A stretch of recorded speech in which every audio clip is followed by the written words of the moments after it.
Sa bawat nilalang magigising ng lupang kulang sa dilig. Ikaw ang magsasabing kaya mo to, tulad ng isang tanglaw sa gitna ng bagyo. Isigaw mo sa hangin, tumindig at magsilbing liwanag, liwanag sa dilim. Harapin mong magiting ang bagong awitin. Ikaw ang liwanag sa dilim.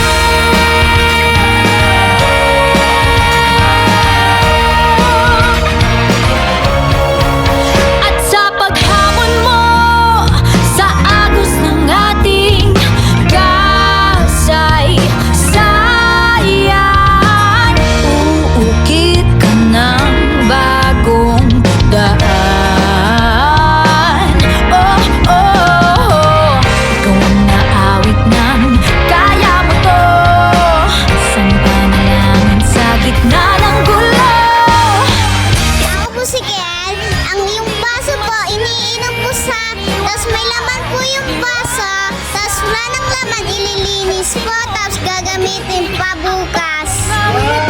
Hello po, ako si Moises. Ang natutunan ko po ay pakinabangan yung mga hindi na ginagamit na mga basura na tinatapon. Ito dapat pakinabangan. Ito tapos gagamitin ulit para di masayang. Hello po, ako po si Cristel Ann Araneta. Ang natutunan ko po ay magtanim ng mga halaman. Ako po si Sabrina Nicole Arcariaso. Ang natutunan ko po ay pagre-recycling. Oh, sa hangin, tumindig at magsilbi.